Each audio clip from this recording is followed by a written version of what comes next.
ఎలా ఉందని వారు తొందరగా రికవరీ కావాలని చెప్పి కేసీఆర్ గారి ఆదేశాల మేరకు ఈరోజు వారి కుటుంబ సభ్యుల్ని పరామర్శించడం జరిగింది. డాక్టర్లతో కూడా మాట్లాడాం. ఆ దేవుడి దయ సంతోషం.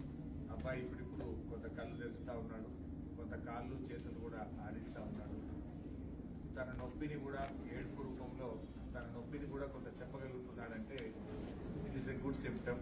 రికవరీ అవుతున్నాడని అనిపిస్తూ ఉంది. డాక్టర్లు అయితే కాన్ఫిడెంట్గా ఉన్నారు. తప్పకుండా వారికి మంచి వైద్యం అంటే అన్ని రకాలుగా ప్రత్యేకమైన శ్రద్ధ చూపించి వారికి అత్యుత్తమమైనటువంటి వైద్యాన్ని అందిస్తున్నామని డాక్టర్లందరూ కూడా చెప్పడం జరిగింది. మరి కిమ్స్ చైర్మన్ గారు భాస్కర్ రావు గారు కూడా ప్రత్యేకమైన దృష్టి పెట్టి ఆ అబ్బాయిని మళ్ళీ పూర్తి స్థాయిలో నయం చేసి బయటకు వచ్చే విధంగా ప్రత్యేకమైన శ్రద్ధ పెడుతున్నామని చెప్పి డాక్టర్ భాస్కర్ రావు గారు, అదేవిధంగా అబ్బాయికి వైద్యం అందిస్తున్నటువంటి నిపుణులైన డాక్టర్లందరూ కూడా చెప్పడం జరిగింది. మేము కూడా బీఆర్ఎస్ పార్టీ తరఫున ఆ భగవంతుడు అబ్బాయిని ఆశీర్వదించాలి. తప్పకుండా అబ్బాయి మళ్ళీ మంచిగా నయమై మరి పూర్వస్థితిలోకి రావాలని చెప్పి మేము ప్రార్థిస్తూ ఉన్నాం.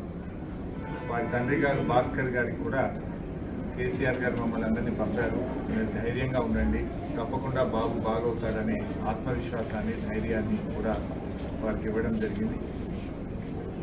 వారి అమ్మగారు రేవతి గారు చనిపోవడం చాలా దురదృష్టకరం.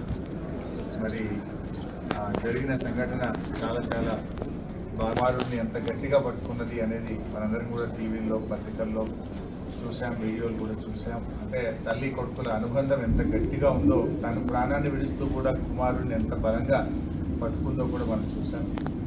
సో ఏది ఏమైనా ఈ సంఘటన చాలా దురదృష్టకరం. రేవతి గారి మృతికి ప్రగాఢ సానుభూతిని తెలియజేస్తూ శ్రీతేజ్ తొందరగా బాగై నయం కావాలని ఆ భగవంతుని బీఆర్ఎస్ పార్టీ పక్షాన ప్రార్థిస్తుంది. సీఎంతో ఫిల్మ్ ఇండస్ట్రీ మీటింగ్ జరిగింది, సెపరేట్ అయిపోయింది. సరే, ఇది రాజకీయాలు మాట్లాడే సందర్భం కాకపోవచ్చు. అందరికీ తెలుసు ఏం జరుగుతుంది అనేది. రాష్ట్ర ప్రజలు గమనిస్తున్నారు, ఫిల్మ్ ఇండస్ట్రీ వాళ్ళు గమనిస్తున్నారు. ఏం జరిగినా రాష్ట్రానికి మంచి జరగాలి, భయభ్రాంతులతో కాదు, ప్రేమ అభిమానాల మధ్య జరగాలి. ఏదైనా రాష్ట్రం మంచి కోసం ఆలోచించాలి. అందరూ బలవంతంగానో భయభ్రాంతుల మధ్య కాకుండా ప్రేమ అభిమానాలతో మంచితనంతో మంచి జరగాలని కోరుకుంటాం. సరే, ఇప్పుడు ఎందుకంటే మేము వచ్చింది ఆసుపత్రి, ఇక్కడ మేము రాజకీయాలు మాట్లాడడం మాకు అంత కలుస్తారు సరైన సందర్భం కాదు. We only pray the god Sritej బాగా కావాలి, తొందరగా బయటకు రావాలని ప్రార్థిస్తాం. అంటే ప్రతిపక్షాలే దీన్ని రాజకీయం చేస్తున్నాయని అధికార పార్టీ ఆరోపించారు. సరే, నువ్వు రాజకీయాలు మాట్లాడంటే నువ్వు పదే క్వశ్చన్లు రాజకీయమైన క్వశ్చన్లు వేస్తావు, చెప్తావు, బాగుంది చెప్పచ్చు. ప్రతిపక్షాలు రాజకీయం చేస్తుందా, ప్రభుత్వం రాజకీయం చేస్తుందా అందరికీ తెలుసు కదా. నేను ఒక మాట సింపుల్గా అడుగుతున్నా సార్.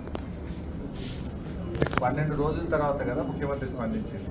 యాక్సిడెంట్ జరిగిన తర్వాత శ్రీతేజ్ను ప్రభుత్వం ఎందుకు స్పందించలేదు? ఒక మంత్రి గారు వచ్చి ఎందుకు పరామర్శించలేదు? 12 రోజుల తర్వాత అసెంబ్లీ వేదికగా నువ్వు మాట్లాడి అప్పుడు కదా నువ్వు స్పందించింది. మరి 12 రోజులు ఎందుకు స్పందించలేదు? ఆ 12 రోజులు ఏమైంది? ఇంకోటి, శ్రీతేజ్ ఎంత ముఖ్యమో రాష్ట్రంలో ప్రతి పౌరుడు కూడా అంతే ముఖ్యం కదా. గురుకులాల్లో 50 మంది విద్యార్థులు చనిపోతే ఒక్క మంత్రి పోయి పరామర్శించలే. దానికి మంత్రిగా ఉన్న ముఖ్యమంత్రి గారు కూడా ఒకరోజు పరామర్శించలేదు. ఎందుకు వెళ్ళలేదు ముఖ్యమంత్రి గారు? మరి వెళ్ళి ఆ కుటుంబాలకు కూడా ప్రభుత్వం ఆదుకోవాలి కదా. ఆ తల్లిదండ్రులకు కూడా కడుపు కోతనే కదా. ఆ కడుపు కోతపై గిరిజన విద్యార్థులు, దళిత విద్యార్థులు, బీసీ విద్యార్థులు 50 మంది చనిపోతే ఎందుకు ప్రభుత్వం ఆ రోజు స్పందించలేదు? చట్టం అందరికీ సమానంగానే ఉండాలి కదా. చట్టము అందరికీ సమానంగా ఉండాలి కదా. ఈ రాష్ట్రంలో సాయిరెడ్డి అనేటువంటి మాజీ సర్పంచ్ చనిపోయి సూసైడ్ నోట్ రాస్తే ఈ రోజు వరకు దాని మీద ఎఫ్ఐఆర్ ఇష్యూ కాదు. ఈ రోజు వరకు దాని మీద కేసు నమోదు కాదు. బాధితుల్ని ముఖ్యమంత్రి తమ్ముళ్ళని అరెస్ట్ చేయలేదు. నువ్వు చట్టానికి అందరూ సమానమే అన్నావు. Yes, correct, we fully agree with you. ముఖ్యమంత్రి గారి మాటలతో మేము పూర్తిగా ఏకీభవిస్తున్నాం.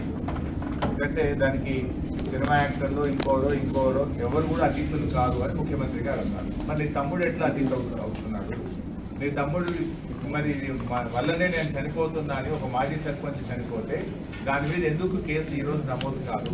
ఎందుకు నీ తమ్ముడిని ఈ రోజు వరకు అరెస్ట్ చేయరు? ఎందుకు నీ తమ్ముడిని పోలీస్ స్టేషన్ పిలిచి ప్రశ్నించరు?